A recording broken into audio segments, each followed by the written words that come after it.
على رسوله الكريم. أما بعد فأعوذ بالله العظيم وبوجهه الكريم وسلطانه القديم من الشيطان الرجيم. بسم الله الرحمن الرحيم. قال الله عز وجل جل وعلا سبحانه وتعالى في كلامه المجيد: اقرأ باسم ربك الذي خلق.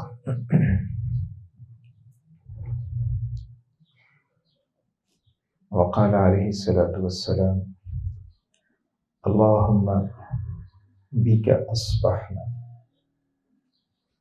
اللهم بك أصبحنا وبك أمسينا وبك نحيا وبك نموت وإليك النشور.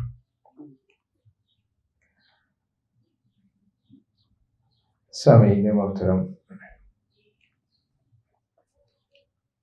اللہ سبحانہ و تعالیٰ کا بے پایہ شکر ہے، ریت کے ذروں، درختوں کے پتوں، آسماں کے ستاروں اور سمندروں کے پانیوں کے قطروں کے انگنت لامحدود شمار، اور اللہ سبحانہ و تعالیٰ کی تعریف اور شکر کہ اس گئے گزرے دور میں اب بھی کچھ ایسے ادارے اور ایسے مخلصین موجود ہیں جنہیں عصر حاضر کے سب سے بڑے قحط کا ادراک ہے، عصر حاضر کے سب سے بڑی کمی کا شعور اور پوری طرح احساس ہے، اور اسی کے نتیجے میں وہ ایسے پروگرامات بھی تشکیل دیتے ہیں۔ تعمیر شخصیت عملی طور پہ اگنورڈ موضوع ہے، اب ایک چکا چوند کی دنیا ہے، لذت مزے اور چٹخارے کا جہان ہے، سج دھج اور پر و فر، کیا دنیا دار دیندار بھی اس میں مبتلا ہیں، اور مذہبیت بھی دنیا درانہ ہوتی جا رہی ہے۔ اس عہد میں ایسی بات کہنا سننا یہ کسی سعادت، نعمت اور غنیمت سے کم نہیں ہے۔ مجھے چند لفظ کہنے کی سعادت حاصل ہوگی، میں بھی اس کا اولین مخاطب ہوں، اور آپ بھی خوش نصیب ہیں۔ محترم قاری صاحب اور ان کی پوری ٹیم بھی بے حد سعادت والی اور بڑی خوش نصیب ہے کہ اللہ سبحانہ وتعالیٰ نے ان کو توفیق دی۔ میری مختصر سی گفتگو جتنی شاید احباب نے ذکر کی ہو، اور محترم قاری صاحب کی محبت و شفقت ہے کہ انہوں نے مجھے یہ فرما دیا ہے کہ آپ نے یہاں پہلے بھی کوئی دیگر طلبہ سے بھی کوئی باتیں کی ہوں، تو کچھ نئے طلبہ بھی ہے، آپ پرانی عموماً بولنے والے کو یہ مسئلہ ہوتا ہے کہ یہاں میں پہلے یہ بات کر چکا ہوں، تو کہہ رہے آپ کی پرانی باتیں بھی ہمارے لیے نہیں ہوں گی، اور جب تک کوئی بات عمل میں نہیں آتی، سچی بات یہ ہے کہ اسے بار بار دہرانے ہی کی ضرورت ہوتی ہے۔ میں بس آپ سے ایک گزارش کروں گا، عموماً ہمارے ہاں یہ بھی ایک ویسے مسئلہ ہے کہ اگر کوئی ایک بات کرتا ہے اور وہ ہمارے پہلے سے علم میں ہوتی ہے تو ہم اس پہ توجہ نہیں دیتے، یہ تو ہم پہلے ہی جانتے ہیں، یہ باتیں تو ہم نے پہلے ہی سنی۔ یہ بھی شیطان کا ایک شدید وسوسہ ہے، اس بات کے اندر موجود خیر کو دل تک اور عمل تک لانے کا ایک وسوسہ ہے۔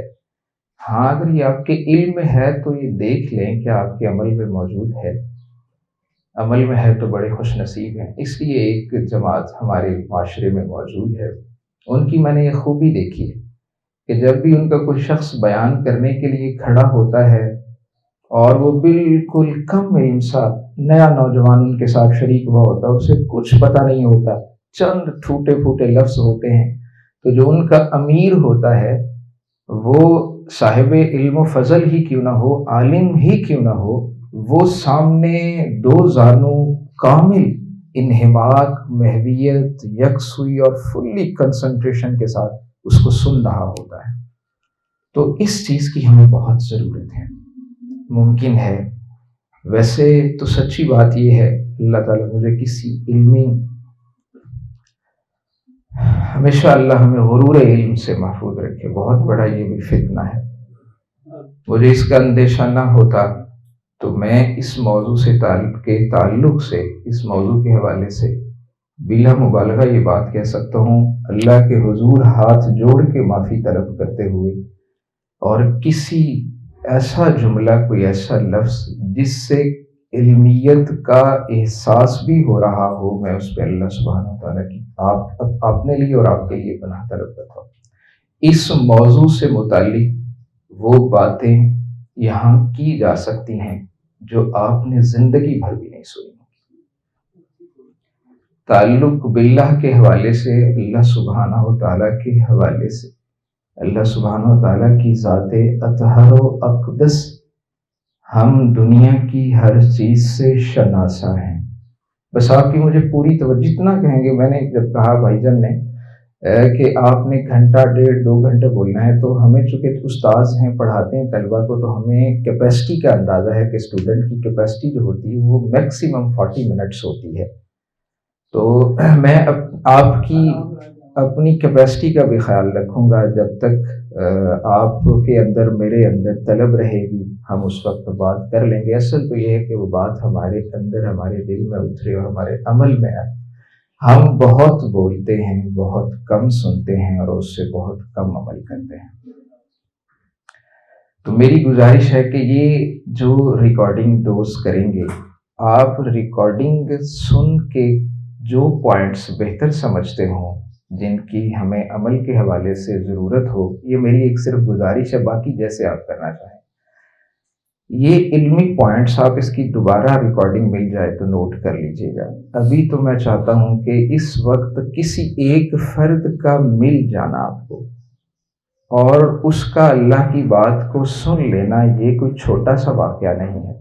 اور اتنی بڑی تعداد میں ماشاءاللہ یہ نوجوان بزرگ موجود ہیں اور میں طالب علم سبق ہی سنا رہا ہوں. اگر ہم پوری توجہ کے ساتھ طلب کو محسوس کرتے ہوئے، میں عموماً اپنے طلبہ سے بھی کہتا رہتا ہوں کہ اپنے ہی محلے کے ابو لہب اور ابو جہل چچا تھے. یہ بڑی توجہ کی بات ہے. میں آپ سے آپ کی پوری طلب کا تقاضا کر رہا ہوں.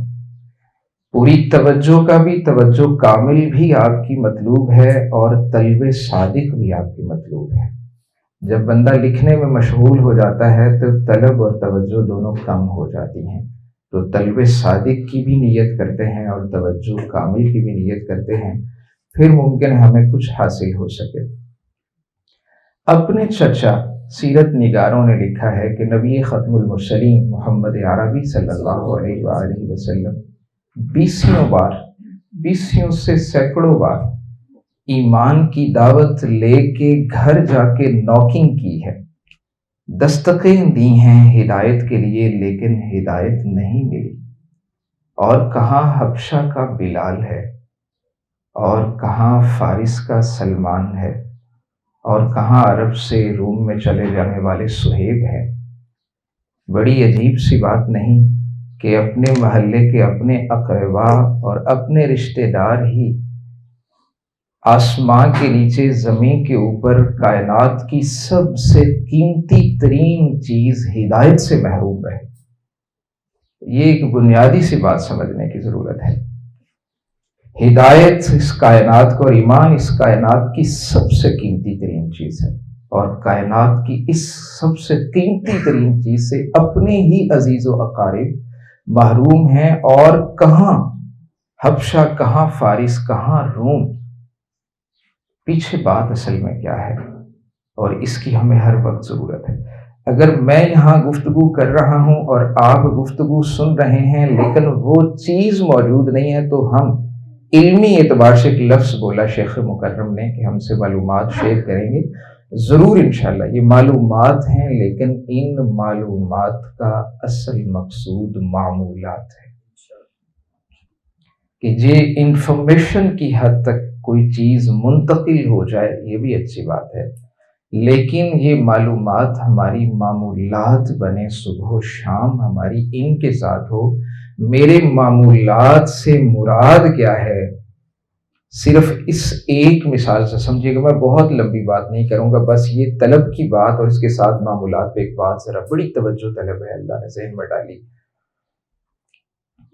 کیا سبب ہے کہ فارس کی راہیں، مسافتیں ساری کٹ دی جاتی، ختم ہو جاتی ہیں، مسافتیں ختم ہوتی ہیں، اور حضرت سلمان فارسی کو آپ کے قدموں میں لا دیا جاتا ہے، ہدایت مل جاتی ہے۔ اور حضرت بلال حبشی رضی اللہ تعالیٰ عنہ کو پیچھے بات کیا ہے، آپ ان کی ہسٹری ضرور پڑھ کے دیکھیے گا۔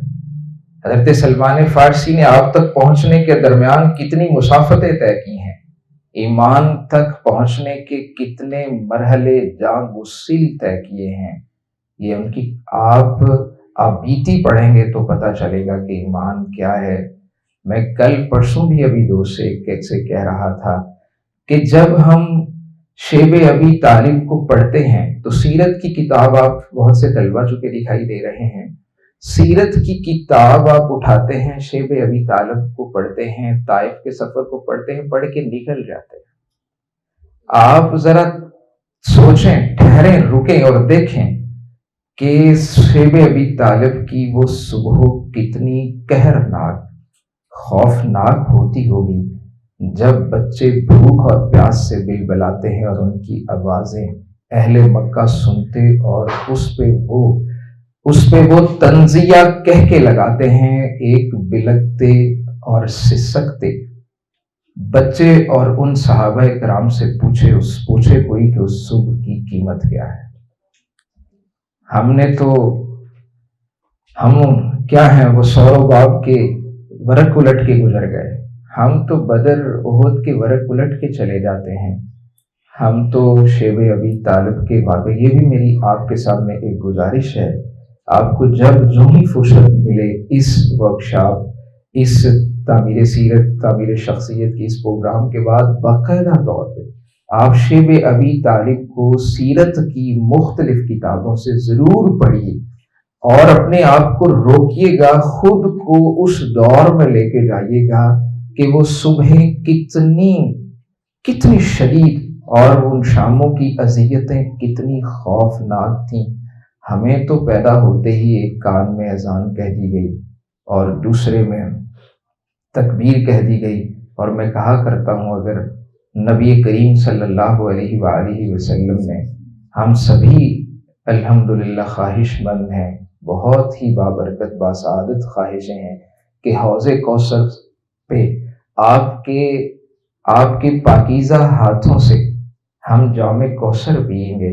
میں دوستوں سے کہتا ہوں کہ بلال کی وہ کمر کہ جس کے نیچے انگارے، اور آپ کی کمر سے نکلتا خون ان انگاروں کو بجھاتا ہے، اور پھر جب ان کو تسلی نہیں ہوتی تو پھر وہ پیٹ کے اوپر پتھر رکھتے ہیں تاکہ کمر اور جلے اور سڑے۔ جب صحابہ کرام، تابعین اور تبع تابعین میں سے بھی ایک شخص محدث کہ جب وہ حدیث کے لیے جاتے ہیں تو پیسے ختم ہو جاتے ہیں، تو وہ بتاتے ہیں کہ مجھے پیشاب کی جگہ پہ خون آنا شروع ہو جاتا ہے۔ ایک حدیث کے سفر کو ہم تک پہنچانے کے لیے لوگ کن مسافتوں سے، کن دکھوں اور کن اذیتوں سے پہنچے۔ ہمارے پاس ادھر سیرت کی کتابیں بھی موجود ہیں اور محدثین کی خدمات کی کتابیں بھی موجود ہیں، ہمیں چونکہ اس طرح کا کوئی سفر نہیں کرنا پڑا۔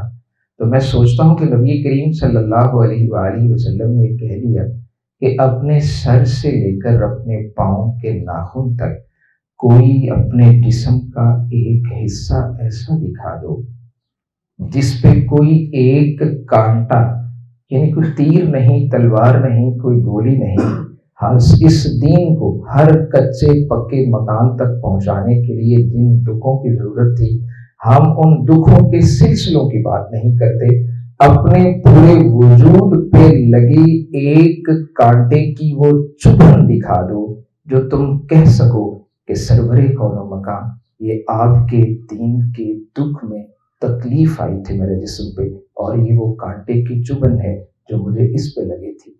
ہمارے پاس تو وہ چبھن بھی کوئی نہیں ہے، اور جب بھی مانگتے ہیں تو جنت نہیں، جنت الفردوس مانگتے ہیں، مانگنی چاہیے۔ اور طلب بہت ضروری ہے، طلب صادق بہت ضروری ہے۔ اور جو میں نے کہا معلومات کا فائدہ تب ہوگا، یہ بڑی اہم مثال ذکر کرنے لگا ہوں، بڑی اہم مثال ذکر کرنے لگا۔ ہم بہت کچھ سنتے ہیں اور میں کہ ہماری معمولات نہیں بنتے، ہماری معلومات بڑھتی چلی جا رہی ہیں، معلومات کے جہاں کائناتیں کھل چکی ہیں، لیکن معمولات کی دنیا میں ہم پیچھے سے پیچھے چلے جا رہے ہیں۔ صرف ایک بات جس سے آپ کو نا تعلق باللہ کا لفظ کہنے میں بڑا عام ہے، اگرچہ اس پہ اس طرح کا کام بھی نہیں ہے دل کی بات، لیکن کہنے کے اعتبار سے ہم دیکھ لیتے، پڑھے جانے اشتہارات پہ آنے کے اعتبار سے دیکھ لیتے۔ تعلق باللہ آپ لفظ سنتے رہتے ہیں، ڈسکس بھی ہوتا رہتا ہے، چونکہ آپ اس بڑے بابرکت ادارے میں یہاں تو ماشاءاللہ یقیناً بہت ڈسکس ہوتا ہے۔ تعلق باللہ اس دور کا اجنبی موضوع ہے، اپنے عمل کے اعتبار سے، معلومات کے اعتبار سے نہیں کہہ رہا، معمولات کے اعتبار سے کہہ رہا ہوں۔ کیسے؟ یہ بات سننے کے لائق ہے۔ اور میں کوئی سوال کروں، یہ بڑا اہم سوال ہے، کوئی سوال کروں تو یہ مت سمجھیے گا کہ میں کوئی آپ کے تقوی ایمان کا ٹیسٹ کرنا چاہتا ہوں، بالکل بھی نہیں۔ یہ مجالس ہوتی ہیں، یہ تذکیر کے لیے ہوتی ہیں، نصیحت کے لیے ہوتی ہیں، اور بسا اوقات تذکیر میں کوئی ایک نصیحت ہی انسان اگر حقیقت میں پلے باندھے اور اپنے معمول میں لے تو اللہ کی قسم آپ تعلق باللہ کا راز پا لیں۔ ایک سوال ہے اور مجھے آپ سبھی سے اس کا جواب مطلوب ہے، میرے بزرگ جو یہاں پہ تشریف فرما ہیں وہ اس سوال سے مستثنا ہیں، میں ان سے بالکل نہیں کر سکتا یہ سوال۔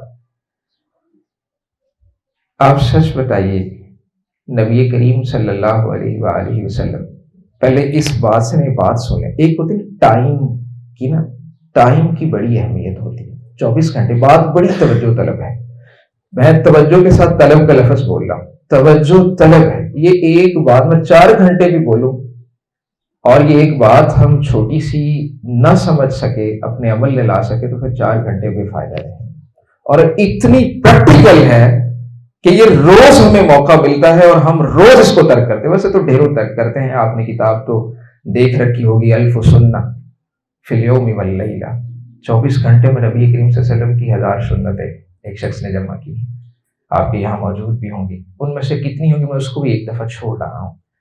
تعلق باللہ کے حوالے سے ایک آدھ صرف بات کرنے لگا ہوں۔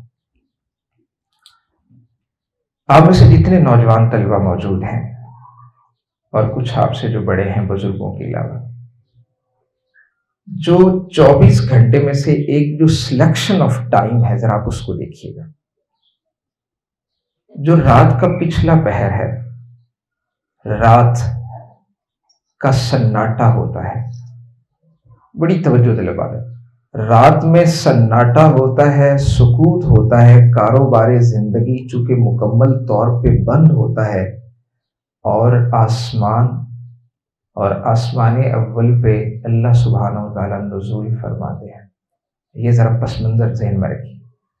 آسمان اول پہ اس لیے کسی نے کہا، ہم وہ یہ ہمارے یہاں واٹس ایپ پہ کافی ساری ڈسکشن ہوتی رہتی ہے کہ یہ 15 شعبان کی رات ثابت ہے یا نہیں ثابت ہے، ہر شب شب قدر است گر قدر بیدار، خواجہ چه پرسی ز شب قدر نشانی، خواجہ چه پرسی ز شب قدر نشانی، اے خواجہ، اے محترم و مکرم بزرگ، تم مجھ سے پوچھتے ہو کہ مجھے کوئی کسی نے اللہ والے سے کہا نا کہ مجھے بتاؤ تو صحیح کہ شب قدر کی نشانی کیا، تاکہ وہ دیکھ لوں تو مجھے پتہ چل جائے شب قدر ہے، تو اس نے کہا چه پرسی ز شب قدر نشانی، مجھ سے شب قدر کی نشانی پوچھتے ہو، ہر شب شب قدر است گر قدر بیدانی، ہر شب ہی شب قدر ہوتی ہے اگر تم اس کی قدر و منزلت کو جان لو کہ مالک ارض و سما، خالق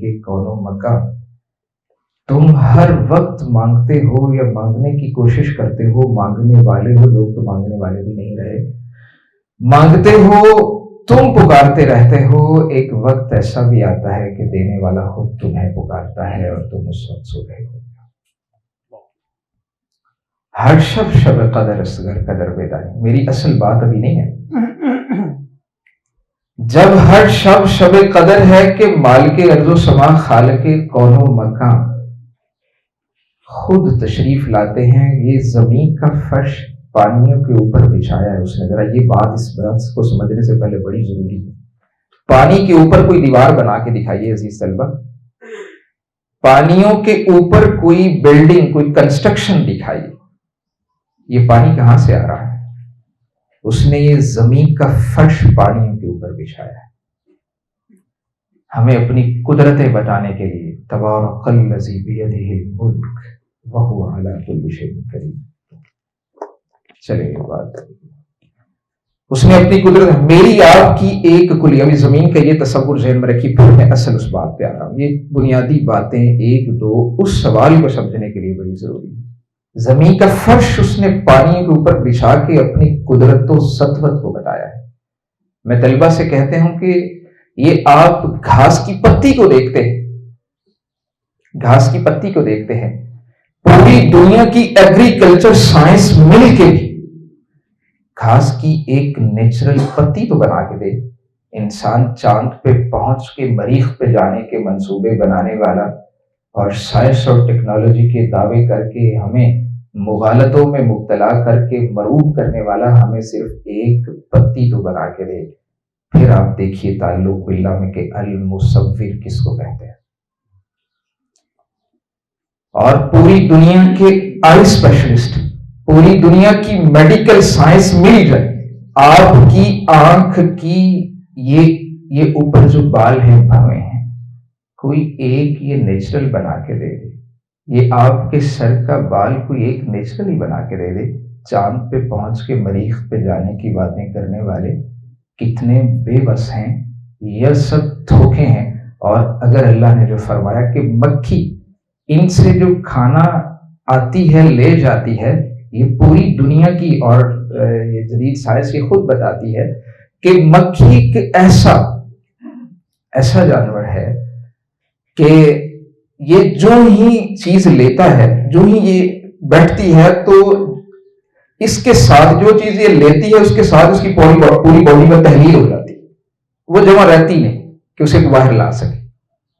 پوری دنیا کی میڈیکل سائنس مل کے پوری دنیا کے جتنے بھی نابغہ جہابزہ ہیں یہ اکٹھے ہو کے جن کو ابکری کہتے ہیں یہ سارے اباقرہ جمع ہو کے بس یہ سائنٹسٹ یہ صرف وہ ایک ہی لا دیں گے. ہم نے کبھی اللہ کی عظمت کو سوچا نہیں. اسی لیے تو کہا تھا حضرت زین العابدین سلام اللہ علیہ کہ جب وہ وضو کر رہے تھے تو ان کے غلام نے دیکھا کہ حضرت کا رنگ پیلا پڑ رہا ہے اور جسم تھر تھر کانپ رہا ہے, لگتا ہے کہ گر جائیں گے, فوت ہو جائیں گے. تو اس نے پوچھا حضرت خیر تو ہے, آپ کا رنگ پیلا پڑا, بڑی توجہ مطلوب ہے آپ, تاکہ یہ بات آپ کو پتہ چل سکے جو میں آپ کے سامنے رکھنا چاہتا ہوں. یہ چند بنیادی سی باتیں ہیں اس بات کو سمجھنے کے لیے, اور وہ 24 گھنٹے میں روز بات آتی ہے. اللہ کی قسم وہ روز اگنور ہوتی ہے. تعلق باللہ اس لیے حاصل نہیں ہوتا. وہ بہت بڑی بات کرنے لگا ہوں آپ سے.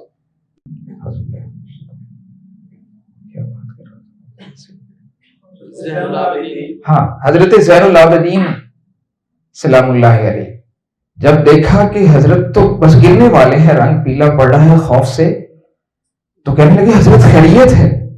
تو ان کا جملہ سنیے اور پھر ہماری پوری زندگی کو ایک طرف رکھیے. کہنے لگے تمہیں پتہ نہیں کہ مالک ارض و سما کے حضور حاضر ہے. D C O D P او کے آفس میں جانے والے اور جسم کانپتے پاؤں میں لرزہ طاری ہونے والے سمجھ سکتے ہیں مالک ارض و سما کے حضور حاضری ہے. تم کہتے ہو میرا جسم کانپتا.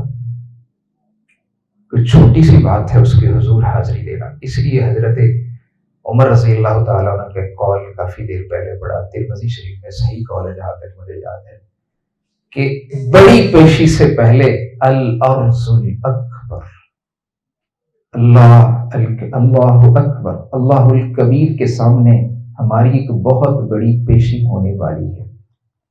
نماز اس پیشی سے پہلے ایک پیشی ہے. جو اس پیشی میں کامیاب رہا وہ الارض الاکبر میں بھی کامیاب رہے. جو اس پیشی میں اسے پتہ ہی نہیں میں کس کے حضور پیش ہونے کے لیے جا رہا ہوں. مجھے سمجھ نہیں آتی تھی. اللہ کی قسم تعلق باللہ سے یاد رکھیے گا، 40 سال بعد ناچیز حقیر کو اس بات کا، میں ویسے بعض اوقات لوگ ناچیز حقیر کہہ کے اپنی عظمت کی بھی بات کرنا چاہ رہے، اللہ مجھے اس سے بچا لے، لیکن اللہ کی محبت کو سوچتے رہنا.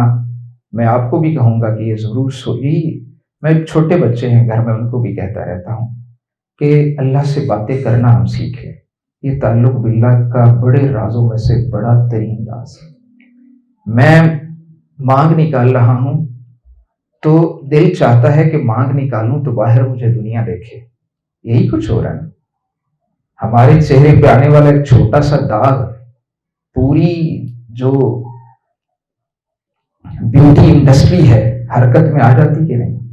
ایک داغ نکلا ہے نوجوان، آپ یونیورسٹیز کے طلبہ ہیں، آپ کی بات نہیں کہ ہمارا عمومی جو کلچر اس وقت چل رہا ہے، یونیورسٹیز کے طلبہ اور طالبات اس بات کو سمجھتے ہیں. چہرے پہ ایک داغ نکلتا ہے، پوری بیوٹی انڈسٹری حرکت میں آ جاتی، لوشن سے کریموں تک ساری حرکت میں آ جاتی. کس کے ساتھ یہ داغ دور ہو سکتا ہے؟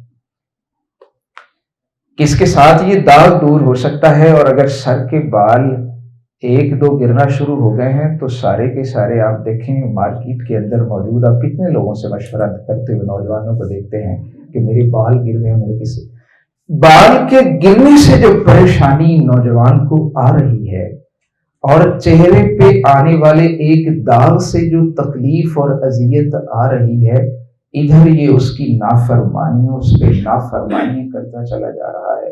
اس کی بات، اس کا باطن، اس کی روح داغ داغ داغ ہے، لیکن اسے اپنے یہ داغ دکھائی بھی نہیں دیتے.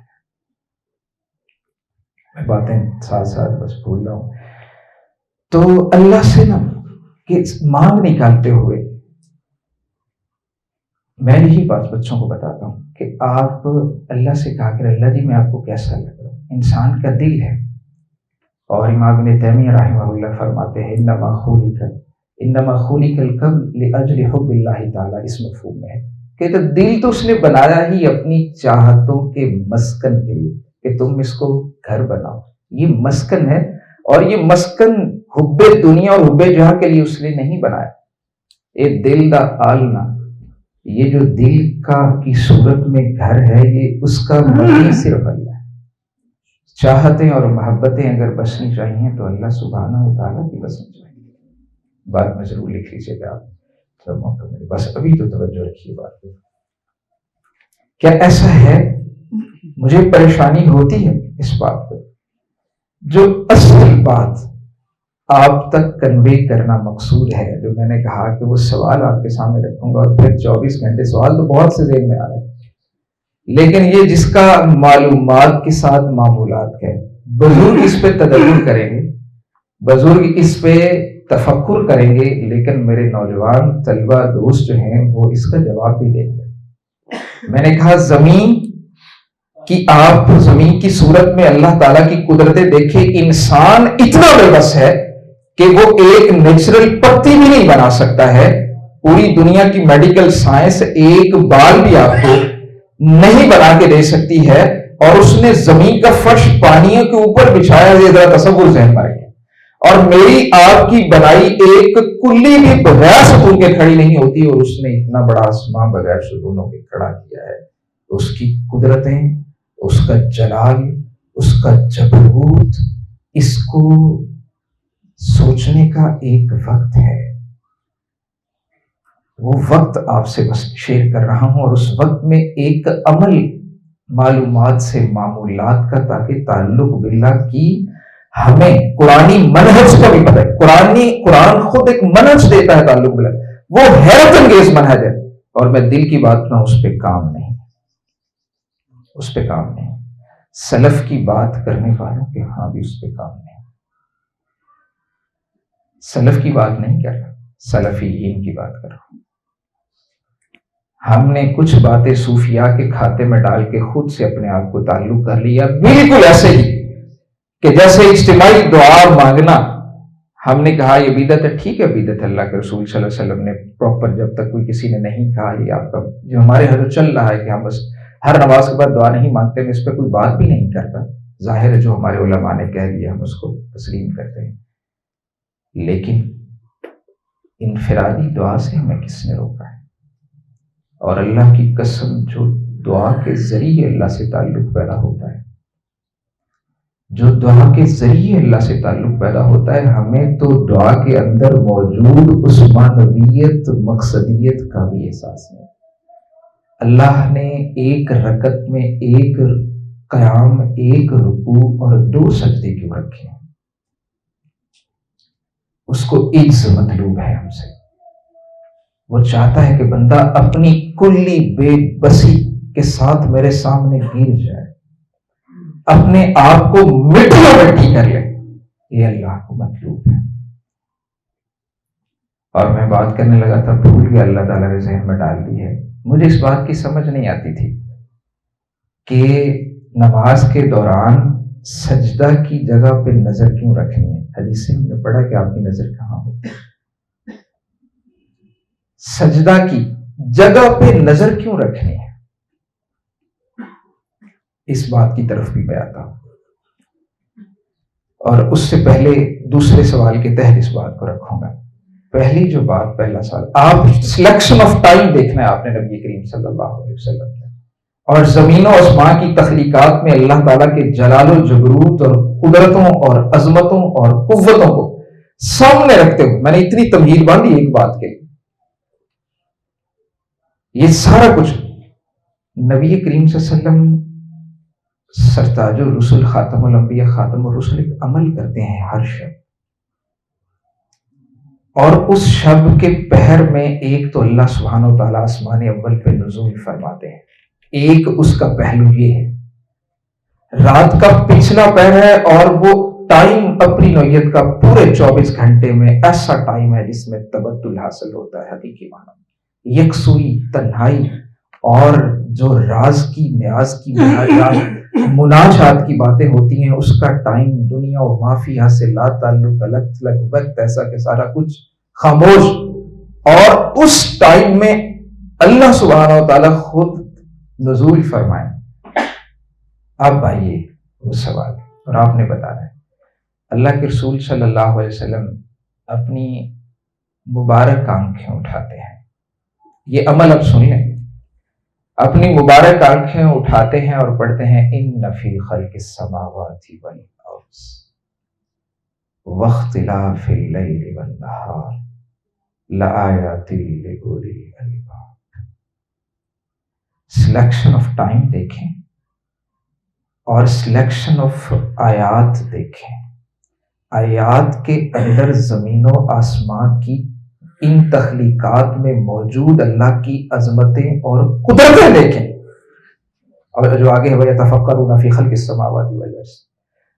سلیکشن آف ٹائم دیکھیں اور سلیکشن آف آیات دیکھیں، ان آیات کی سلیکشن دیکھیں، اور اس کے بعد پھر ان آیات پہ تدبر ضرور کیجئے گا، گھر میں جا کے تدبر کیجئے اور ان آیات کے الفاظ میں اترتے چلے جائیے گا کہ ان کے اندر اللہ سبحانہ و تعالیٰ کی عظمتوں، قدرتوں کے کیسے ابواب کا ذکر ہوا ہے۔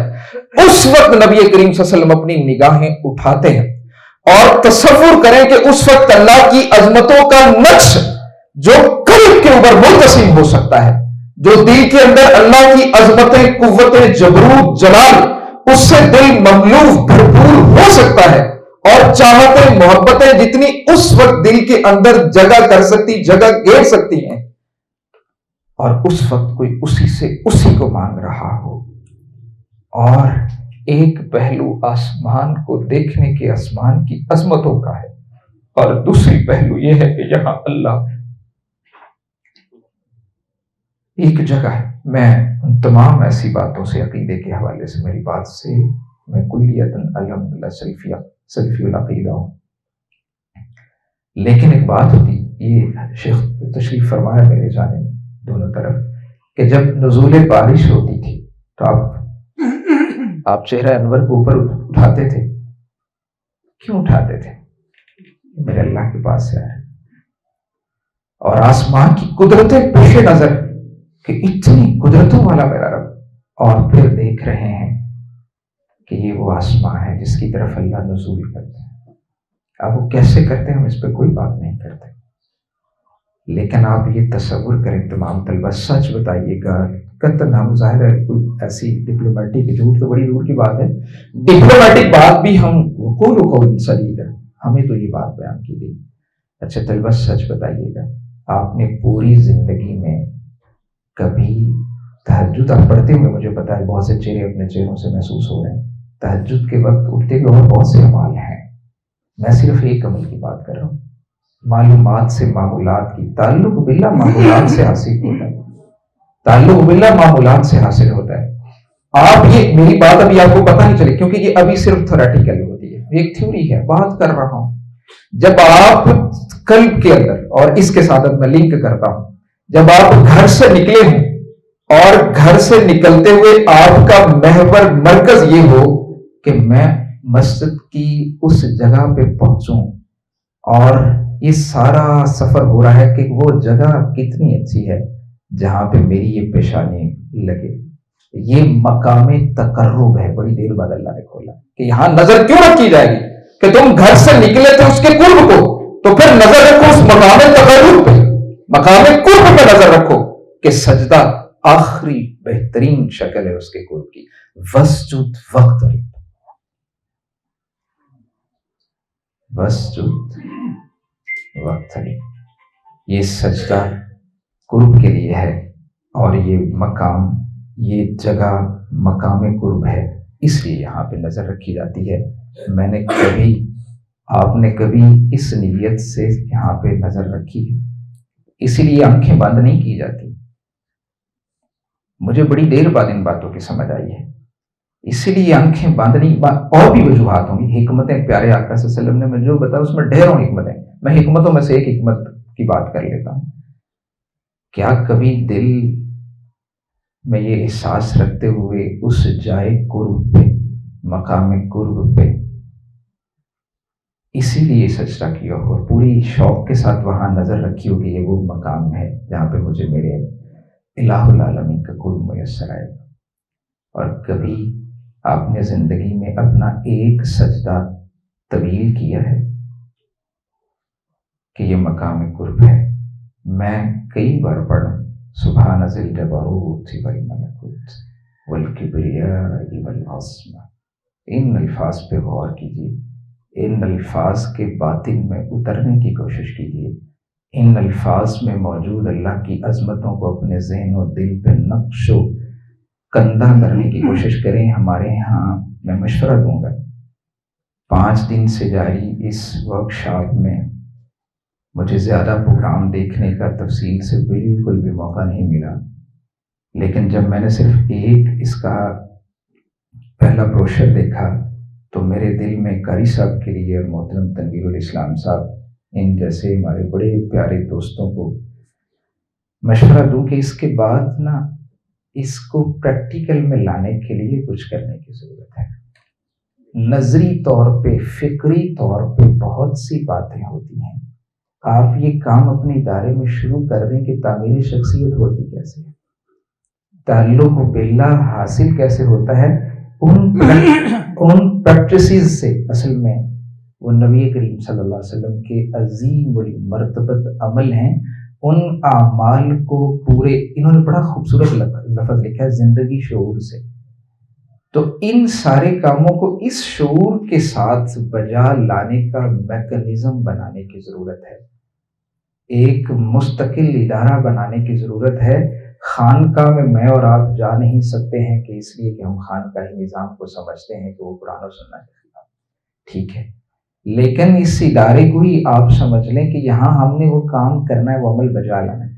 چت العزیز طلبہ، کیا زندگی میں آپ نے ایک سجدہ طویل کیا ہے اس کی محبت کے شوق کے ساتھ کہ میں 3 سے 5 سے 7 سے 9 سے 11 سے میں طویل کر رہا ہوں اپنا سجدہ؟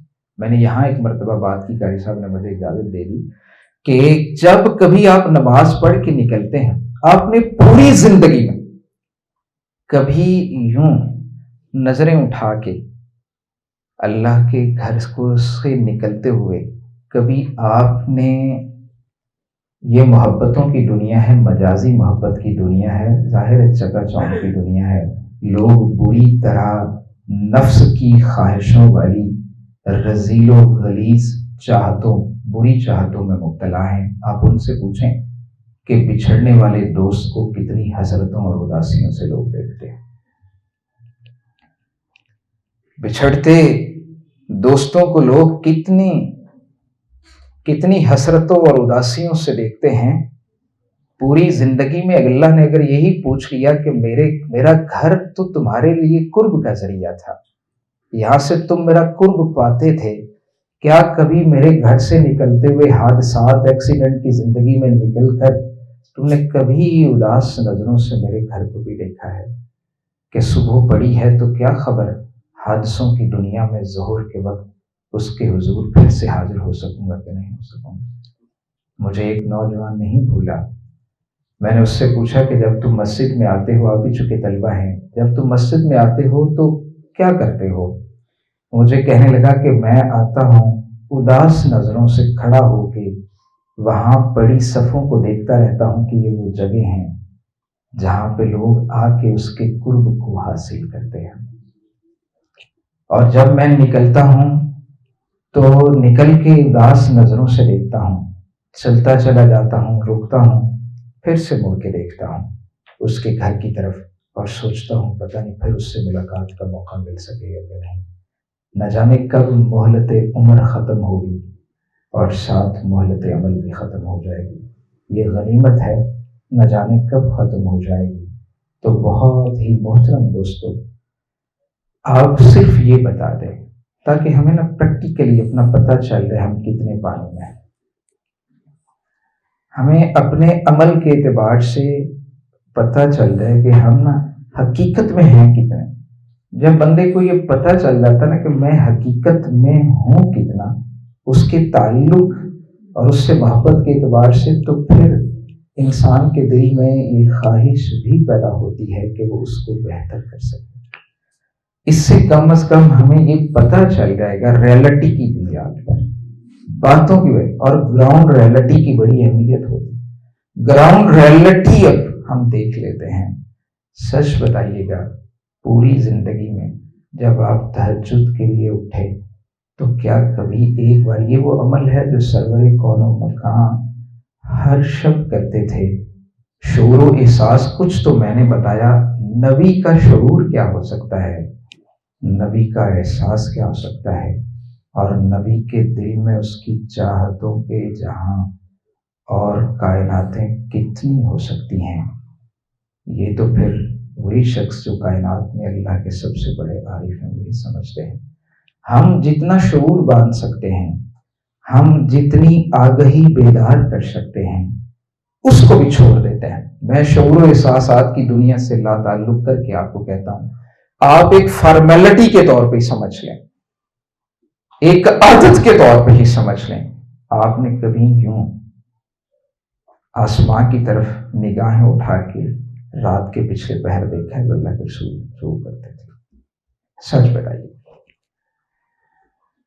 کسی طالب اسٹوڈنٹ میں نے کہا ہم دیکھیں گے، جانچیں گے، پرکھیں گے تاکہ ہمیں نا پتہ چلے، ہمیں احساس ہو۔ میں سوال کر لوں گا اور بات ختم ہو جائے گی، چونکہ میکسیمم طلبہ، میں نے اس لیے طلبہ سے ہی بات کی تھی۔ سچ بتائیے طلبہ، کبھی ہے ایسی ہمارے اندر یہ بات؟ صحیح بتائیے، ہے ہمارے اندر بات؟ اب پھر دیکھیں، یہ ہے سلیکشن آف ٹائم، اور پھر ہے یہ مال کے ارض و سما کا آنا، اور پھر یہ ہے وقت، اور پھر یہ ہے شعور و احساس۔ ہم کہاں پہ کھڑے ہیں؟ تعلق باللہ سیف اللہ کی باتوں سے حاصل نہیں ہو۔ میری بات تو ہلکی پھلکی کوئی بیداری کے حوالے سے کوئی بات ہو جائے، یہ تذکیر ہوتی ہے یا دہانی ہوتی ہے۔ یہ تعلق باللہ میدان عمل میں ملتا ہے، اور عملہ والا بھار تے کوئی چکتا نہیں، عملہ والا بھار تے کوئی چکتا نہیں، ویلے بحثاں کر دینے بیکار دی۔ عملہ والا بھار تے کوئی چکتا نہیں، ویلے بحثاں کر دینے بیکار دیا۔ میں بھی بہت سی بحث کر سکتا ہوں، میں نے کہا کہ میں اللہ کی پناہ میں آتا ہوں یہ بات کہوں، تعلق باللہ کے حوالے سے جو اللہ تعالیٰ کے تعلق کا سبب قرآن کے اندر ایک بہت بڑی چیز ہے جس سے ہم اللہ تعلق ہے، اس کا ہمارے یہاں کام ہی کم ہے۔ پھر اللہ تعالیٰ کی محبت ہے. یہی وجہ ہے پریپ سے لے کے پی ایچ ڈی تک ہمارے نظام تعلیم میں کہاں اللہ کا تعارف موجود ہے. آپ دیکھ لیجیے ہمارے پریپ سے پی ایچ ڈی تک کے سلیبس کو اٹھا لیجیے. لوگ کہتے ہیں جی ہمارے یہاں الحمدللہ دوست کام بھی کر رہے ہیں, کرنا بھی چاہیے. ہم بھی اس حوالے سے کچھ الحمدللہ کچھ ٹرانسلیشن ترجمے کروا رہے ہیں. لیکن کبھی کسی نے یہ سوچا کہ اگر قائد اعظم یونیورسٹی کے طلبہ اپنے ایڈمیشن فارم میں ایتھیسٹ خود کو لکھ رہے ہیں, خود کو اگر وہ ملحد لکھ رہے ہیں, تو اس کے پیچھے اصل اسباب کیا ہیں؟ کیا آپ رد الحاد کے ساتھ یہ کام کر لیں گے؟ رد الحاد کی ضرورت, ہاں کام ہونا چاہیے, ضرورت ہے اس کی, لیکن ایک بہت پہلے کا کام ہے جو کام ہی کوئی نہیں. میں بالکل ادب سے کہہ رہا ہوں اور پورے عید سے کہہ رہا ہوں, میں بھی انہی میں شامل ہوں جنہوں نے کچھ نہیں کام کیا.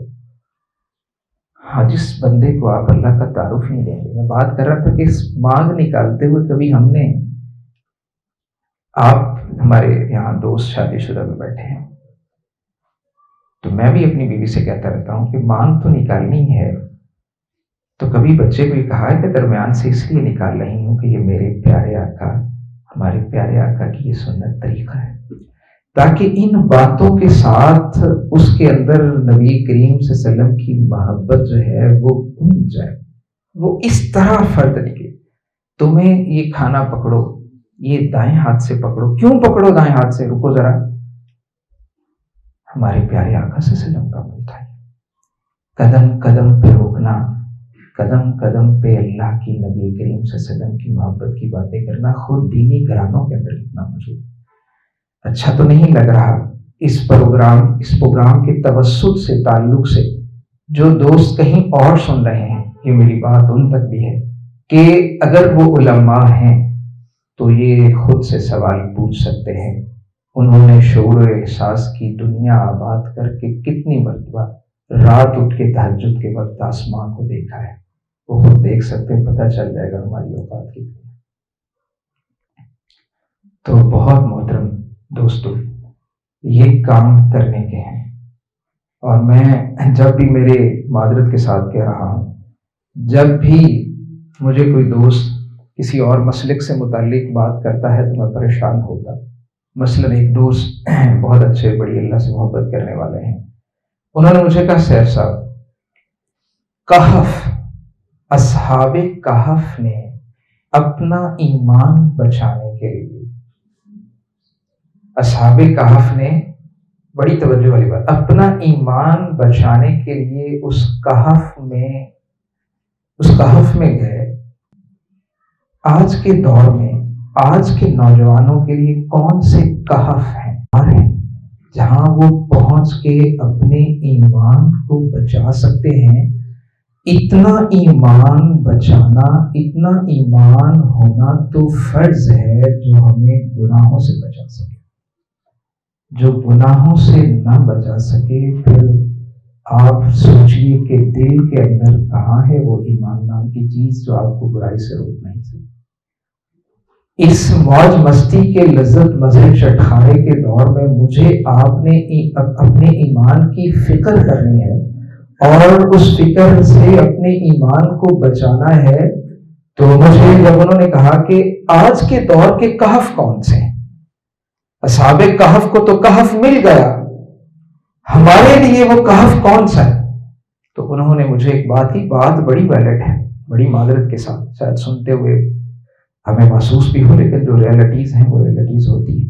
مجھے کہنے لگے کہ ہمارے لیے تو تبلیغی جماعت ایک کہف ہے, ہم 10 دنوں کے لیے, 40 دن کے لیے. میں یہ بات کیوں کر رہا ہوں؟ یہ میری بات ہمارے ان اکابر کے لیے ہے جو موجود ہیں, کہ ہم اس پہ غور و فکر کریں. ایسے کر رہے ہیں, ویسے میں ان سے کم کرتا ہوں, یہ ویسے بہت زیادہ فکر مند ہے کہ ہمارے نوجوان 40 دن لگا لیتے ہیں, تو چلیں کم از کم 40 دن کے لیے اس ماحول سے تو نکل جاتے ہیں. ایک مخصوص ماحول میں ان کی پیوریفیکیشن ہوتی ہے, تزکیہ, تعمیر سیرت. اگرچہ اس کے اندر جو طریقہ ہے اس سے ہمیں بالکل اختلاف ہے, اور اگر واقعی وہ نبوی طریقہ اور قرآنی منہج ہوتا, قرآن و سنت کے من. میں نے کہا اس پہ ہمارے یہاں بھی کام نہیں. میں ایک ریئلٹی میں مثال بھی اس پہ بیان کر سکتا ہوں, آپ حیران ہو جائیں گے مثال بھی سنیں گے تو, کہ ہمارے یہاں بھی اس پہ اس طرح کا کام نہیں ہے. تعلق باللہ کی ہم بات کرتے ہیں, سلف کے ہاں ہے, سلفیین کے ہاں کام ہے. ہمارا نوجوان 40 دن لگا لیتا ہے تو اس کو ایک موقع مل جاتا ہے اپنے آپ کو, اپنی تعمیر سیرت کا, شخصیت کا اور تزکیہ کا, تربیت کا. چلیں کچھ لوگ ایسے ہیں, ابھی مجھے چند دن پہلے ایک میری پہلی کلاس کے دوست ملے, وہ مفتی ہیں. میری پہلی کلاس ایک دیوبندی مدرسہ میں تھی, تو وہ مفتی ہیں. تو میرے پاس یہاں لاہور آئے تو مجھے بتانے لگے کہ یار نہ وہ لیٹ ہو گیا ہوں. میرے ساتھ ایک بڑی توجہ والی بات ہے, کہنے لگے میرے ساتھ ایک نوجوان ہے, 4تھی کلاس میں میرے پاس پڑھتا ہے, تو میرے ایک مربی ہیں, میں نے ان کے پاس رہا ہوں, میں نے تزکیہ تربیت کی کچھ مراحل سے گزرا ہوں, ان کی صحبت میں رہا ہوں, اہل اللہ کی صحبت میں رہنے کا موقع ملا. تو میرا وہ اسٹوڈنٹ جو ہے وہ بڑا نیک اچھا ہے. ابھی میں پورے مہینے کے لیے اسے اپنے مربی کے پاس خانقاہ میں 1 مہینے کے لیے چھوڑ کے آیا. تو اس دوست نے مجھے بہت پہلے کہا تھا کہ ہمارے پاس دوسرا کہف ایمان بچانے کا, اللہ سے محبتوں کی حفاظت کا یہ ہے کہ ہم خانقاہ میں چلے جاتے ہیں. ہمارے نوجوان وہاں 10 20 30 40 سے گزارتے ہیں, ان کو ماحول مل جاتا ہے. یا تیسرا, ہمارے نوجوان جو ہیں وہ کسی سے بیعت ہو جاتے ہیں. میں نے کہا ان طریقوں پہ مجھے اختلاف ہے, میں ان کی تحسین اس حوالے سے نہیں کر رہا ہوں, طریقوں پہ مجھے بھی اختلاف, لیکن مجھے ہمیشہ اس کے سوال میرے لیے ایک بہت بڑی, میرے سامنے سوال کھڑے رہتے ہیں, اور یہ باتیں مختلف مجموعات میں رکھنے کے باوجود پریکٹیکلی کوئی کام نہیں ہے. آپ کو دل کی بات, میں سول لائن کالج میں پڑھاتا ہوں, بچے جو ہیں وہ محبت کرتے ہوتے ہیں. استاد جب شفقت کرتا ہے, محبت کرتا ہے, اور درد و احساس کے ساتھ ان کی تعلیم سے لے کے ان کی تربیت اور ان کی دیگر ضروریات کو بھی اپنے لیے اپنی ٹرین بناتا ہے, تو طلبہ اس کو وہ محبت دیتے ہیں جو استاد کہتے ہیں نا, آج کے طلبہ جو ہے وہ ادب نہیں کرتے. وہ سچی بات یہ ہے کہ وہ محبت و شفقت نہیں کرتے, وہ ان کے جسم و جان کا خیال نہیں رکھتے, اس لیے ان پر محبت بھی نہیں مل پاتی. جب بھی ایسے نوجوانوں کو میں دیکھتا ہوں تو مجھے ہمیشہ آتا ہے کہ یہ بچہ ہماری کلاس میں بڑا اچھا ہے اور بڑی ماشاءاللہ اس کے دل میں چاہت, ایک شوق ہے, لیکن اس کو مقام شوق و محبت تک پہنچانے کے لیے وہ کوئی ایسی جگہ کون سی بتائیں کہ یار یہ وہاں چلا جائے, کچھ عرصہ لگائے تو یہ تو بڑا ہی نا, اس کی فطرت بڑی اچھی ہے, یہ فطرتاً بڑا اچھا بچہ ہے, لیکن اس کی فطرت کو مسخ کرنے کے لیے ہر گھر میں موجود ہے, گھر کے ہر فرد کے پاس موبائل موجود ہے, اور ایک بہت بڑی کہتے ہیں بیڈ کمپنی, بری صحبت سے بچنا بڑی پرانی باتیں ہو گئی. بری صحبت سے بچنے کی باتیں بہت پرانی ہو, بیٹے فلاں لڑکے کے ساتھ چلنا پھرنا نہیں, بڑی پرانی باتیں ہو گئی. یہ ایک پوری مکمل بری صحبتوں کا ایک پورا جہاں اس ہر وقت ہمارے پاس موجود رہتا ہے, ہمارے نوجوانوں کے پاس رہتا ہے. اب ایک طرف چیلنج اتنے بڑے ہیں کہ ایک کلک کے اوپر آپ کے پاس 4 کروڑ 97 لاکھ سے کچھ اوپر پورن سائٹس, سکس لٹریچر ایک کلک پہ پڑا ہے, اور دنیا اس میں کتنی طرح مبتلا ہے اور کتنے دین کو جاننے والے مبتلا ہیں, میں وہ آپ کو بات نہیں بتاتا. چشم کشا حقائق موجود ہیں, اللہ نے اس سے بچائے. یہ ایک کلک پہ ایک طرف یہ سارا کچھ موجود ہے, اور دوسری طرف ہمارے پاس کوئی کہف بھی نہیں, بتائیے پھر ہم کہاں جائیں. اور ہمارے پاس معلومات سے معمولات بنا دینے والا کوئی نظام, کوئی ادارہ کون سا ہے؟ میں خود وہاں جانا چاہتا ہوں, میں بھی اپنے بچوں کو بچانا چاہتا ہوں. قاری صاحب تنویر صاحب بھی فکر مند ہیں, ہم اپنی نسلوں کو بچانا چاہتے ہیں. تو تعمیر شخصیت کے پروگرام بہت اچھے ہیں. یہاں فرائڈ سے لے کر دنیا جہان کے جتنے بھی مختلف نظریات انسانوں کے بنانے کے جتنے بھی موجود ہیں, یہ سب نظری رہیں گے. مجھے میرے بچوں کو, میں پریکٹیکل ایک ادارے میں پڑھاتا ہوں, مدرسے میں رہنے والے بچوں کو اتنا احساس شاید نہیں ہوتا, لیکن ہم اس چیز کو اپنے اداروں میں, یہاں نعیم صاحب دیگر دوست بھی موجود ہیں کپس میں پڑھانے والے, ان سے کوئی پوچھے وہاں ہماری نسلوں کے ساتھ کیا کچھ ہو رہا ہے. جب کبھی نماز کے لیے کبھی یہ خیال آتا ہے کہ اللہ تعالیٰ نیچے شدید رہتا ہے کہ اپنی جنت کھری کرنے کے چکروں میں یہ پوری انسانیت جو جہنم کا ایندھن بن رہی ہے، اس کے لیے کیا کیا اور ان کے لیے کیا کر رہے ہو؟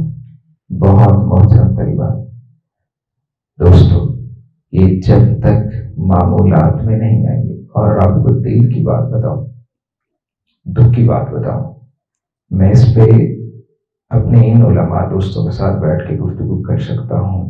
میں نے پہلے بتا دیا، ایک ذن کے ساتھ مجھے تصور بھی نہیں کہ میں کسی علم کے غرور کی عین کے پیش کے کھرب میں حصے کو بھی سوچوں تو لعنت اس پہ سوچ لے۔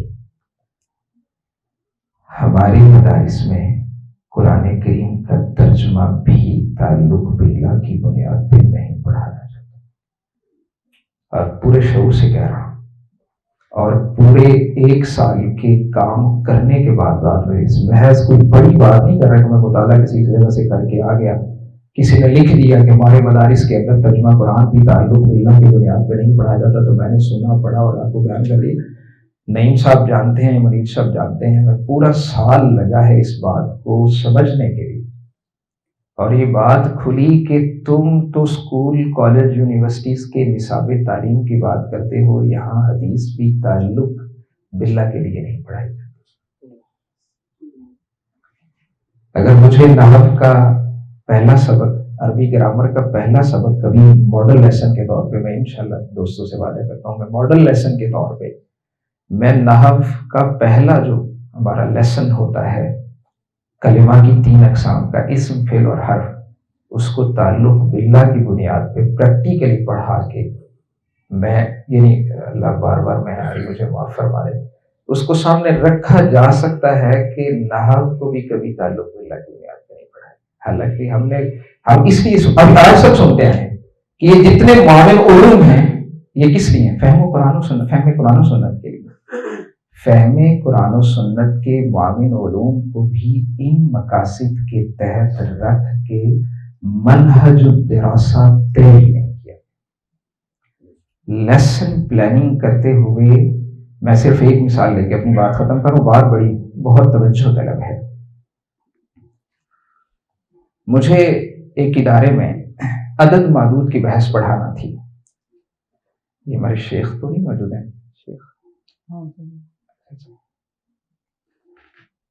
شیخ ثانی لائی گئی۔ ایک جگہ پہ عدد محدود کی بحث پڑھانی تھی، اور یہ بڑی قاری صاحب، تنویر صاحب، توجہ طلب بات ہے۔ میری یہ بات سمجھ آئے گی کہ جو میں نے کہا نا کہ تعلق باللہ کی بنیاد پہ قرآن اور حدیث کو نہیں پڑھایا جاتا، اس بیس پہ لیسن پلاننگ ہی نہیں کی جاتی۔ ویسے لیسن پلاننگ ویسے بھی کوئی نہیں کی جاتی ہے، اور اس بیس پہ لیسن پلاننگ تو بہت دور کی بات ہے۔ عزیز طلبہ، بہت توجہ طلب بات ہے۔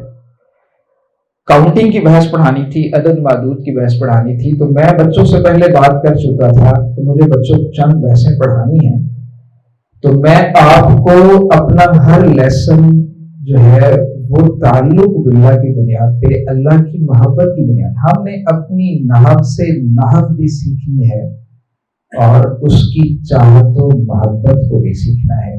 یہ دونوں کام ہم نے کرنے ہیں، چونکہ اس کا مقصد الٹیمیٹلی وہی ہے۔ جب میں کاؤنٹنگ کی بحث پہ آیا، عدد معدود کی بحث پہ آیا، ایک تو بحث مشکل ہے، لیکن اللہ تعالیٰ انسان محنت کرے، اس کے لیے جستجو کرے نا، اللہ تعالیٰ تو بھی عطا کرتے ہیں۔ یہ نظم سننے کے لائق ہے۔ تو میں نے عدد معدود کی بحث پڑھائی، اس کے بعد ان کو یہ نظم سنائی۔ دکھ کی گنتی، چونکہ کاؤنٹنگ کی ہے، عدد کی بحث ہے، دکھ کی گنتی جانتا ہوں میں، دکھ کی گنتی جانتا ہوں میں، سکھ گننا نہ آئے۔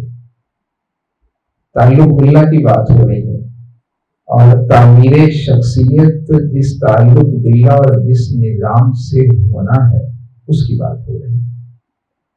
دکھ کی گنتی جانتا ہوں میں، سکھ گننا نہ آئے۔ ہمیں ڈھیروں ہمارے پاس سکھ ہوتے ہیں، نعمتیں موجود ہوتے ہیں، بڑی توجہ کرو۔ ہمیں ان راحتوں میں، ان رحمتوں میں، ان آسانیوں نعمتوں میں کبھی اس کا شکر یاد رہتا ہے یا نہیں؟ لیکن کوئی ایک چوٹ لگتی ہے تو اس کا دھماکہ اس کو دھماکہ بنا کے پورے جہاں کو سنا دے۔ ایک چھوٹی سی تکلیف کو کہتے چلے جانا، اور اس مثال کے ساتھ آپ سمجھیے گا، ایک عزیزہ خاتون نے اس طرح کی بات کی تھی کہ یہ داڑھ میں درد ہوئی اور کہنے لگی کہ آج سے 10 سال پہلے، آج سے، اب سنیے گا اس بات، آج سے 10 سال پہلے بھی یہ درد ہوئی تھی، لیکن وہ درد اس سے شدید تھی۔ حاجی صاحب بھی تشریف فرمائیں۔ حاجی صاحب، 10 سال پہلے ایک تکلیف ہوئی ہے اور آج بھی داڑھ کی تکلیف ہوئی ہے، ہمارے رویے کو دیکھیے گا، اور تعلق باللہ کی پھر میں بات پہ اس کو ختم کروں گا۔ 10 سال بعد داڑھ میں دوبارہ درد ہوئی اور خاتون کہنے لگی کہ جو 10 سال پہلے درد ہوئی تھی وہ اس سے شدید تھی۔ ان 32 دانتوں سے جو 10 سال صبح دوپہر شام دن رات جو کھایا جو پیا، جو ناشتے جو زہرانے جو عشائیے، اسے ان 10 سالوں میں ان دانتوں کے ساتھ کھائی جانے والی نعمتیں تو یاد نہ رہیں، لیکن ایک درد ضرور یاد رہے۔ دکھ کی گنتی جان سو میں، سکھ گنانا آئے، میں ناشکرا، اے رحمان رحیم پیارے میں ناشکرا، بس ایک توفیق دلا دے، سکھ گننا سکھلا دے، سکھ گننا سکھلا دے۔ یہاں تعلق باللہ کے حوالے سے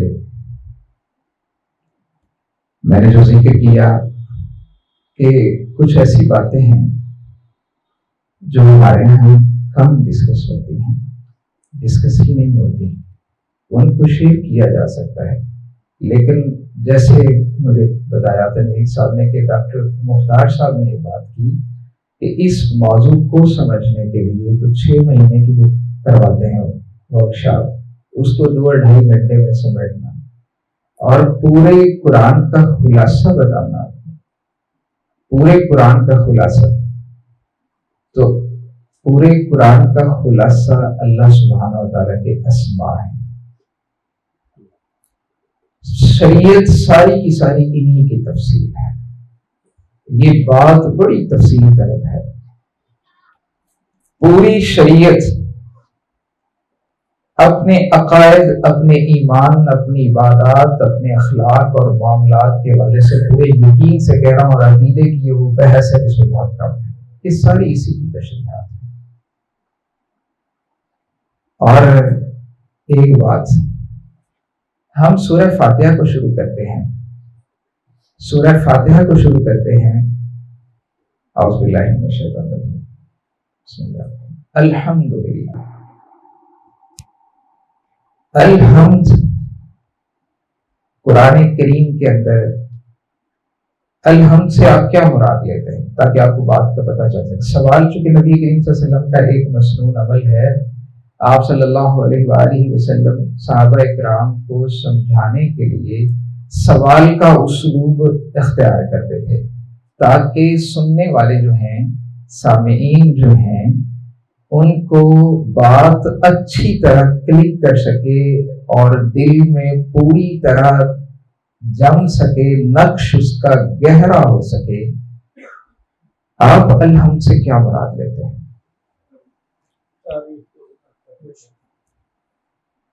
اور الحمدللہ سب تعریف اللہ کی، چونکہ بات ذرا گہری ہے۔ حمد کے لفظ کے ساتھ اللہ سبحانہ و تعالیٰ کے ناموں میں سے ایک نام ملتا ہے، وہ کون سا نام ہے؟ حمد ہے۔ یہ قرآن کریم کا آغاز جو الحمد کے کلمہ سے ہو رہا ہے، یہ بڑا حیرت انگیز بے پناہ توجہ طلب ہے۔ ہم اس کے عمومی معنی لیتے ہیں اور یہ حقیقی معنی بھی ہیں، لیکن اس کے اندر جو حقیقی معنی ہیں جس کے لیے خود قرآن کریم بتاتا ہے، نبی کریم صلی اللہ علیہ وسلم کی دعائیں بتاتی ہیں، الحمدللہ، یہ جب دونوں مل جاتے ہیں تو یہ کون سے اسم بنتے ہیں؟ الحمدللہ یعنی معناہ الحمید، یعنی اللہ قابل تعریف ہے۔ اب الحمید کا جو اسم ہے، اللہ سبحانہ و تعالیٰ کا ہر اسم، یہ بات آخری بات ہے، اللہ سبحانہ و تعالیٰ کا ہر اسم ایسا اسم ہے جس کے اندر ہمارے لیے ایک پورا نظام عقیدہ موجود ہے، پورا عقیدہ اور ایمان موجود ہے۔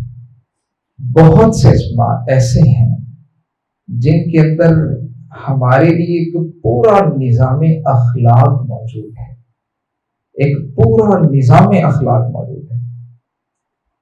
ان اسماء سے اعمال، اخلاق اور معاملات کی درستی کو لینے کی ضرورت ہے۔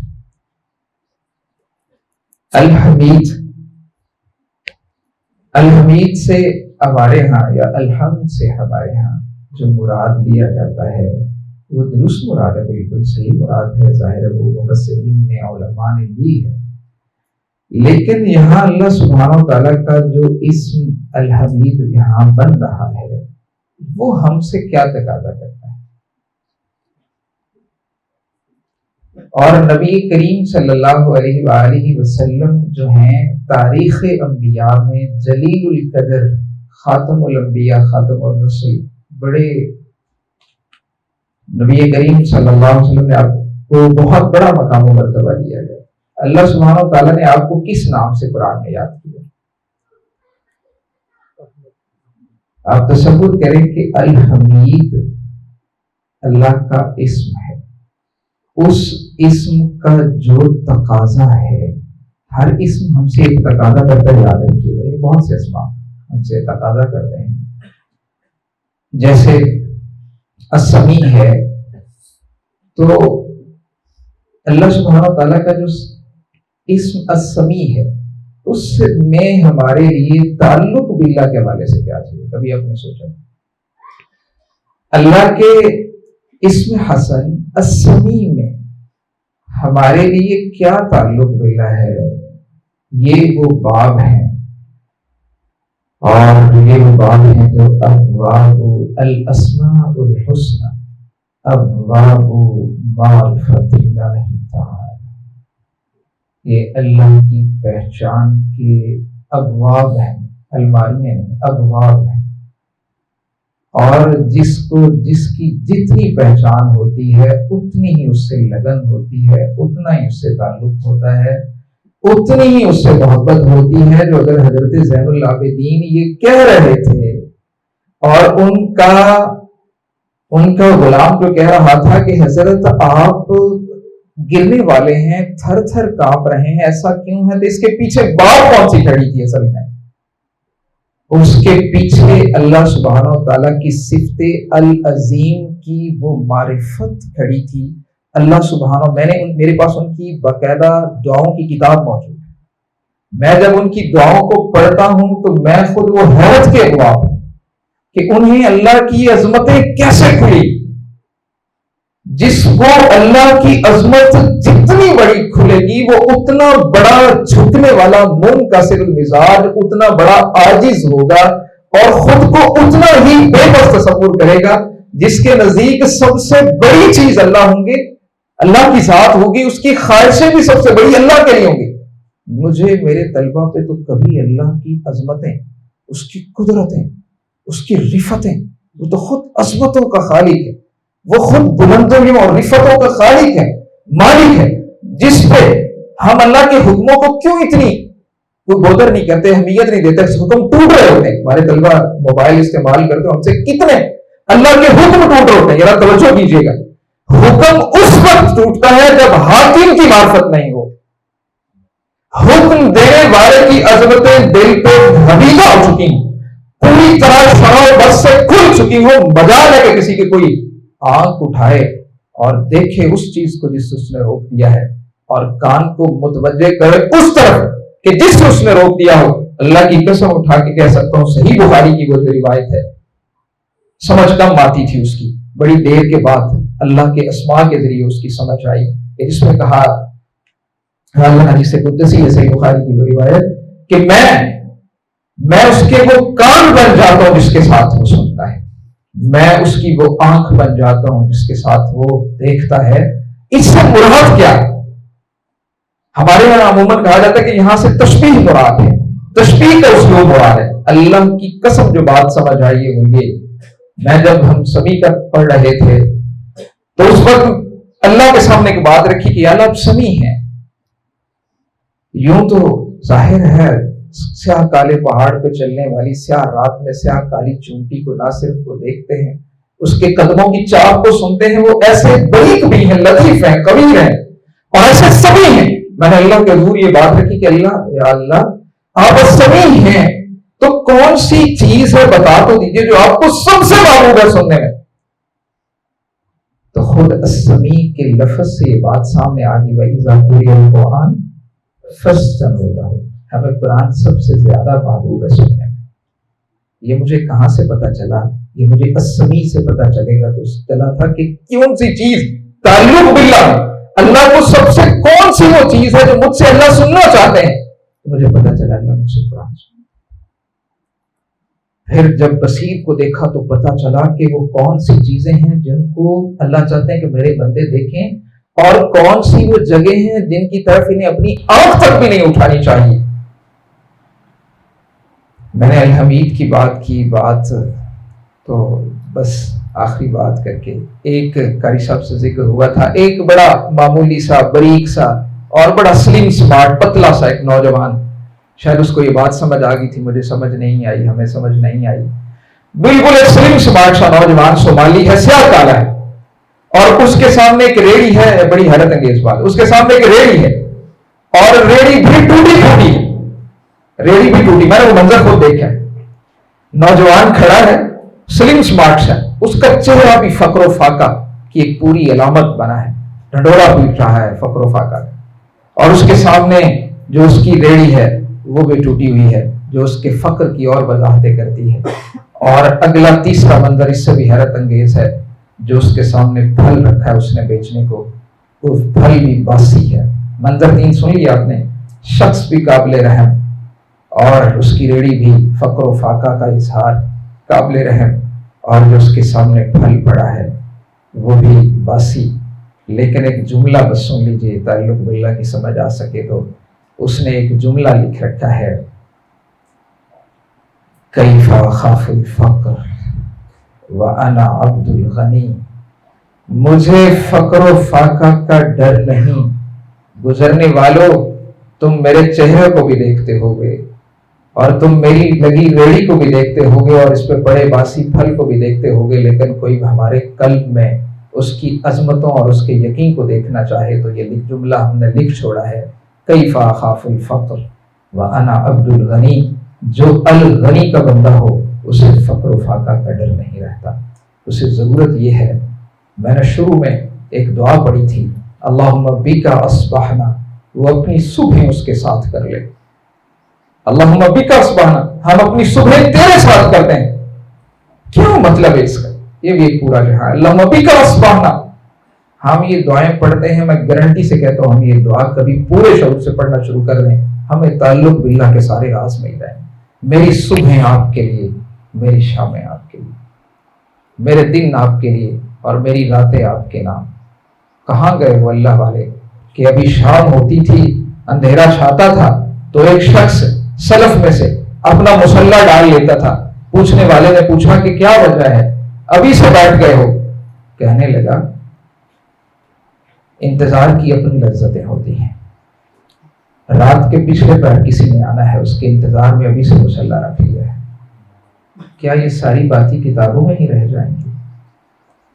کیا سلف صالحین کے یہ سارے عمل کتابوں میں رہ جائیں گے اور میں یہاں پہ یہی شکوہ کرتا رہوں گا کہ ہمارے پاس کوئی کہف نہیں؟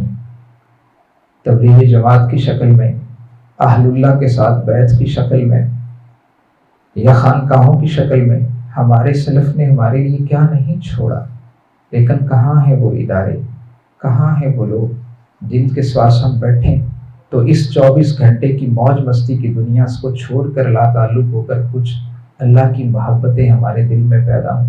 میں طلبہ سے کہتا ہوں کہ کہاں ہیں وہ لوگ؟ کبھی سنا ہے آپ نے کتنے سنڈے میگزین پہ یہ باتیں لکھی ہوتی ہیں، اس پہ جی نہیں لگتا، مجازی محبتوں میں مبتلا کہ کتنے جملے نوجوان پڑھتے رکھتے ہیں، اس بن جی نہیں لگتا، اس بن کچھ اچھا نہیں لگتا۔ محبتیں بڑھتی ہیں تو لوگ کہتے ہیں اس بن کوئی اچھا نہیں لگتا، اور بڑھتی ہیں تو لوگ کہتے ہیں کہ میں اسے ٹوٹ کے چاہتا ہوں، وہ میری دل کی دھڑکنوں میں بسا ہے، چاہتوں کے جہاں میرے دل میں اس کے لیے آباد ہے۔ کبھی کسی نے یہ بھی سنا بارے الہ رات کے پچھلے پہر کو اس کو کہتا ہو آپ بن جی نہیں لگتا، اور آپ بن کچھ اچھا نہیں لگتا، اور آپ بن کوئی ہے ایسا کہ جو اچھا لگے، آپ اور آپ کے حبیب بن کوئی اچھا نہیں لگتا، بارے الہ مجھے ایسا کر دے کہ میں ٹوٹ کے چاہوں تو صرف آپ کو چاہوں۔ اور دل کی دھڑکنوں میں کسی بس سکتا ہے تو پھر یہ دل آپ نے اپنی چاہتوں کو بسانے ہی کے لیے دیا ہے، اور میں اس پہ مطمئن نہیں ہوتا، میرے قلب میں اپنی چاہتوں کے جہاں پیدا فرما دے، میں پھر بھی مطمئن نہیں ہوتا، میرے قلب میں اپنی چاہتوں، محبتوں اور پہچان کی کائناتوں کی نہ ختم ہونے والی کائناتیں آباد اور بیدار فرما دے۔ اللہ سبحانہ و تعالیٰ سے دعا ہے۔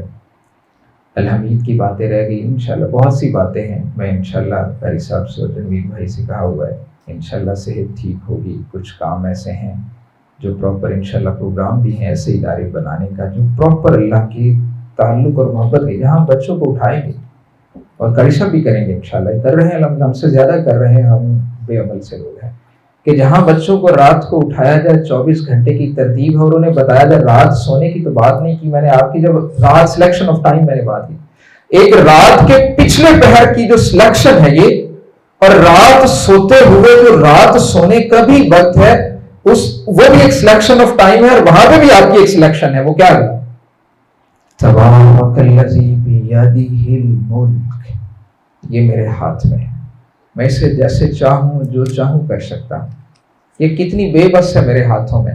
کبھی ہم نے سوچا کہ اس کے ہاتھ میں ساری کائنات، اب یہ بھی تشبیہ اللہ مجھے معاف فرما دے صرف آپ کو بات سمجھانے کے لیے، کہ ساری کائناتیں مل کے بھی کیا کر بیدہ الملک، یہ موبائل آپ کے ہاتھ میں جیسے چاہیں آپ استعمال کرتے رہے، یہ ساری قدرتیں، یہ سطوتیں، یہ کائناتیں اور موجود کائناتوں کا سارا کچھ آپ تصور کریں جب اللہ کے رسول رات سو رہے ہوتے ہیں اور سونے سے قبل اس سورہ کو پڑھ رہے ہوتے ہیں، اور جب نبی کا احساس و شعور یہ ہو تبارک الذی بیدہ الملک وہو علی کل شیء قدیر، تو قدرتوں اور عظمتوں کے احساسات کی دنیائیں، کائناتوں کی کائناتیں آباد ہو کر کے سونے والا نبی اور اٹھتے ہی سب سے پہلے کرنے والا، اور ان اوقات کا انتخاب، اور پھر رات کیسی گزرتی ہوگی اس کی عرفان و پہچان کی، اور صبح کرتے ہوئے یہ عمل کرنے کے بعد شام تک اس کی چاہتوں کی کیسے لمحے اور گھڑیاں گزرتی ہوں گی، یہ وہی بتا سکتا ہے جو اس پروسیس سے شعوری طور پہ گزرتا ہے، جس نے، میں نے بچوں سے پوچھا، بچوں نے دیانتداری سے بتایا کہ ہم نے کبھی بھی رات اٹھ کر اس احساس سے آسمان کو نہیں دیکھا، پھر وہاں بات ہو سکتی ہے۔ اس سب کو عمل میں لانے کی ضرورت ہے، اس سب پہ ادارے کھڑے کرنے کی ضرورت ہے، تاکہ ہمیں کوئی یہ الزام نہ دے سکے کہ تمہارے پاس تعلق باللہ کا کون سا کہف ہے۔ اللہ سبحانہ و تعالیٰ بہت تھوڑی سی زندگی ہے، بہت تھوڑی سی زندگی ہے، یہ ساری کی ساری اپنی چاہتوں، محبتوں میں بسر کرنے، سانس سانس میں اپنی یادیں بسا کے جینے کی توفیق نصیب فرمائے۔ وآخر دعوانا الحمدللہ رب العالمین۔ زندگی شعور سے، الحکمہ انٹرنیشنل۔